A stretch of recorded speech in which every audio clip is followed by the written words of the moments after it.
नमस्कार दोस्तों, मैं आपका मंजीत सिंह और आप सभी किसान मजदूर युवाओं का स्वागत है। और इसी बीच जंतर मंतर पर जो राजस्थान से छात्राओं के बब्बर शेर भी कहेंगे वो पहुंचे हैं और तमाम समय वो अपना जो है यहाँ पर दे रहे हैं दिल्ली जंतर मंतर। जो ये आक्रोश है ये दिन समय के साथ बढ़ता जा रहा है, तो आक्रोश भी बढ़ता जा रहा है और जो संख्या है वो अपार बढ़ती जा रही है। जो 20 तारीख को जो रवैया सरकार या प्रशासन का रहा, उसके बाद ये एक तरह से नजर आ रहा है जैसे कोई ततैया छेड़ दिया हो। निर्मल जी, आपका बहुत बहुत स्वागत है न्यूज़ चैनल की तरफ से।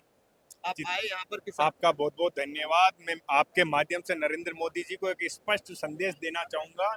मोदी जी, सारे युवा साथी हिंदुस्तान के जो सड़क पे बैठे हैं वो 2014 से अब तक जुमले सुन सुन के तंग आ गए, बोर हो गए। उनकी जितनी सहन करने की क्षमता थी वो खत्म हो चुकी है।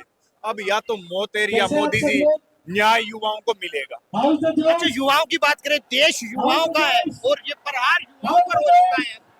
शिक्षा के ऊपर प्रहार हुआ है क्योंकि युवा पीढ़ी आगे बढ़ेगी। शिक्षा में इस तरह का ये हिंदुस्तान के प्रत्येक नागरिक की आत्मा पे हमला हुआ है और ये अब की बार जो ये आत्मा पे स्वाभिमान की चोट युवाओं को लगी है वो परिणाम लेके ही मिटेगी। मैं कह रहा हूँ उत्तर भारत से लेके दक्षिण तक के स्टूडेंट यहाँ पर पहुंच चुके हैं और आप बड़ी एक लड़ाई राजस्थान में भी लड़ते हैं। और जो आपका एक रवैया युवाओं के लिए रहता है, शिक्षकों शिक्षा व्यवस्था के लिए रहता है, तो एक बल यहाँ पर भी मिलेगा। और क्या आप इनके साथ कंधे से कंधा मिलाकर जैसे हम पूरी ताकत से इन युवाओं के भविष्य की लड़ाई में हम सब लोग शामिल हैं और इनके सुनहरे भविष्य की जो ये लड़ाई सड़क पे हम सब मिलके लड़ रहे हैं, इसको दिनों दिन हम एक मजबूत बुलंद आवाज के रूप में कार्य करेंगे। एक चीज हम भी महसूस कर रहे हैं कि ये जो धरना था स्टूडेंट्स का था, छात्रों का था, मगर जब से इसमें विपक्ष आया है तो सरकार का रवैया बदल चुका है। क्या कहीं ना कहीं राजनीति? देखिए, जब सरकार नेता प्रतिपक्ष जो देश का है उसको भी रोड पे रोंद रही है, घसीट रही है, तो आम नागरिक के साथ क्या कर रही है आप सोच सकते हैं और समझ सकते हैं। और जो आज देश की राजधानी में देश का मीडिया के सामने आप सब लोगों के सामने छात्रों को जो 15-15 साल के हैं उनको किस बर्बरता के साथ पीटा गया, मारा गया और आतंकवादी की तरह सलूक किया गया, इसके खिलाफ अब ये जो लड़ाई छिड़ी है ये ऐसे रुकने वाली नहीं है, ये परिणाम लेके रुकेगी। मगर एक चीज और हम देखते हैं कि जो नेता है उन पर इतना प्रहार नहीं है, मगर जो आम स्टूडेंट्स हैं उन पर लाठीचार्ज हो रही है। देखिए, ये हिंदुस्तान के भविष्य पे चोट है।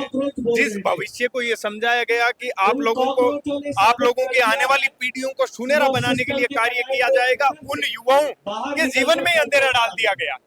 उस अंधेरे को मिटाने के लिए, उजाले को लाने के लिए सब युवा साथी इस लड़ाई को मजबूती से लड़ रहे हैं, क्रांति के रूप में। आपने किसानों का आंदोलन भी बहुत तरीके से देखा, 13 महीने तक शांति से बैठे और आगे बढ़ते चले गए और विपक्ष इतनी मजबूती से नहीं अंदर पहुंचा किसानों के बीच, मगर यहाँ जल्दी पहुंचा। चुनाव को देखते हुए देखिए, राहुल गांधी पहले दिन से हिंदुस्तान के प्रत्येक युवा की आवाज बुलंद करने में कोई सड़क से संसद तक कोई कसर नहीं छोड़ते हैं और आगे भी नहीं छोड़ेंगे।